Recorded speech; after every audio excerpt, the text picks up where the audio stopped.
ಅದೇ ಈಗ 3,000 ಪೌತಿ ಖಾತೆ, ದರಖಾಸ್ತು ಪೋಡಿ, ಮಾಸಾಶನ ಹಾಗೂ ಕಂದಾಯ ಗ್ರಾಮದ ಹಕ್ಕು ಪತ್ರಗಳ ವಿತರಣೆ ಸೇರಿದಂತೆ ಒಟ್ಟು 25,000 ಫಲಾನುಭವಿಗಳಿಗೆ ಕಂದಾಯ ಸವಲತ್ತುಗಳನ್ನು ಜಿಲ್ಲಾ ಕೇಂದ್ರದಲ್ಲಿ ವಿತರಿಸಲು ಸಕಲ ವ್ಯವಸ್ಥೆ ಮಾಡಿಕೊಳ್ಳಲಾಗಿದೆ ಎಂದು ಜಿಲ್ಲಾಧಿಕಾರಿ ಜಿ. ಪ್ರಭು ಹೇಳಿದರು.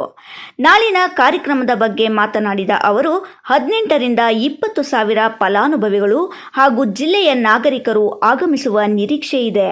ತಾಲೂಕುವಾರು ಬಸ್ ವ್ಯವಸ್ಥೆ ಮಾಡಿ ಫಲಾನುಭವಿಗಳಿಗೆ ಅನುಕೂಲ ಮಾಡಲಾಗಿದೆ. ಶಿಷ್ಟಾಚಾರದ ರೀತಿ ಜನಪ್ರತಿನಿಧಿಗಳನ್ನು, ಅಧಿಕಾರಿಗಳನ್ನು ಆಹ್ವಾನಿಸಲಾಗಿದೆ. ಮಾನ್ಯ ಜಿಲ್ಲಾ ಉಸ್ತುವಾರಿ ಸಚಿವರು ಈ ಸಮರ್ಪಣಾ ಸಮಾವೇಶದ ಕುರಿತು ಸಭೆಯನ್ನು ಮಾಡಿ ನಿರ್ದೇಶನ ನೀಡಿದ್ದಾರೆ. ಇಂದು ಸಂಜೆ ವೇದಿಕೆ ಸ್ಥಳಕ್ಕೆ ಸಚಿವರು ಭೇಟಿ ಕೊಟ್ಟು ಪರಿಶೀಲಿಸಿದ್ದಾರೆ.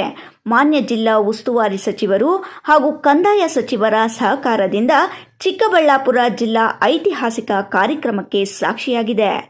ಈ ರೀತಿಯ ಇನ್ನಷ್ಟು ಜನಸ್ನೇಹಿ ಕಾರ್ಯಗಳನ್ನು ಜಿಲ್ಲಾಡಳಿತ ಕೈಗೊಳ್ಳಲು ಹೆಚ್ಚಿನ ಸಂಖ್ಯೆಯಲ್ಲಿ ಜಿಲ್ಲೆಯ ನಾಗರಿಕರು ಆಗಮಿಸಿ ನಮಗೆ ಪ್ರೇರಣೆ ನೀಡಬೇಕು ಎಂದು ನಾಗರಿಕರಲ್ಲಿ ಮನವಿ ಮಾಡಿ ಆಹ್ವಾನ ನೀಡಿದರು. ಚಿಕ್ಕಬಳ್ಳಾಪುರ ನಗರದ ಹೊರಭಾಗದಲ್ಲಿ ಒಂದು ವಿಶೇಷವಾದಂಥ ಕಂದಾಯ ಇಲಾಖೆಯ ಒಂದು ಐತಿಹಾಸಿಕ ಕಾರ್ಯಕ್ರಮವನ್ನು ನಮ್ಮ ಜಿಲ್ಲೆಯಲ್ಲಿ, ಚಿಕ್ಕಬಳ್ಳಾಪುರ ಜಿಲ್ಲೆಯಲ್ಲಿ ನಾವು ಏರ್ಪಡಿಸಿದ್ದೇವೆ.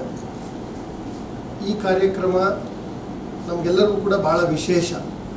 ಅದರಲ್ಲೂ ಕೂಡ ಜಿಲ್ಲೆಯ ಜನತೆಗೆ ಕಂದಾಯ ಇಲಾಖೆ ಎಲ್ಲ ವರ್ಗದವರಿಗೆ, ಎಲ್ಲ ಜನರಿಗೆ ಸೇವೆಗಳನ್ನು ಕೊಡುವಂಥ ಒಂದು ಮಾತೃಸ್ವರೂಪಿ ಇಲಾಖೆ. ಆಡು ಮುಟ್ಟದ ಸೊಪ್ಪಿಲ್ಲ ಅನ್ನೋ ರೀತಿಯಲ್ಲಿ ಒಬ್ಬ ವ್ಯಕ್ತಿಯ ಯಾವುದೋ ಹಂತದಲ್ಲಿ ಅವರ ಜಮೀನಿರಲಿ, ಅವರ ಮನೆಗಳಿರಲಿ, ಅವರ ಅಭಿವೃದ್ಧಿ ಇರಲಿ, ಈ ಎಲ್ಲದಕ್ಕೂ ಪೂರಕವಾಗಿ ಇಲಾಖೆ ಕೆಲಸ ಮಾಡ್ತಾ ಇರುತ್ತೆ. ಘನ ಸರ್ಕಾರ ಕಳೆದ 2.5 ವರ್ಷದಲ್ಲಿ ವಿಶೇಷವಾಗಿ ಮಾನ್ಯ ಕಂದಾಯ ಸಚಿವರು ಮತ್ತು ಜಿಲ್ಲಾ ಉಸ್ತುವಾರಿ ಸಚಿವರು, ಇಡೀ ನಮ್ಮ ಕಂದಾಯ ಇಲಾಖೆಯ ಆಡಳಿತ ವ್ಯವಸ್ಥೆ, ಅದು ಅಪರ ಮುಖ್ಯ ಕಾರ್ಯದರ್ಶಿಗಳಿಂದ ಹಿಡಿದು ನಮ್ಮ ಗ್ರಾಮ ಸಹಾಯಕರವರೆಗಿನ ಆಡಳಿತ ವ್ಯವಸ್ಥೆ, ಎಲ್ಲರೂ ಕೂಡ ಈ ಸುದೀರ್ಘ 60-70 ವರ್ಷಗಳ ಸಮಸ್ಯೆಗಳಿಗೆ ತಂತ್ರಾಂಶವನ್ನು ಬಳಸಿ, ಉತ್ತಮ ಆಡಳಿತವನ್ನು ಬಳಸಿ, ಉತ್ತಮ ಮೇಲುಸ್ತುವಾರಿ ವ್ಯವಸ್ಥೆಯನ್ನು ಜಾರಿಗೊಳಿಸಿ ಎಲ್ಲದರ ಮೂಲಕ ಒಂದು ಉತ್ತಮ ಸೇವೆ ಕೊಡಬೇಕು ಅನ್ನೋ ಹಿನ್ನೆಲೆಯಲ್ಲಿ ಸಾಕಷ್ಟು ಕೆಲಸಗಳನ್ನು ಮಾಡ್ಕೊಂಡು ಬಂದಿದ್ದೇವೆ.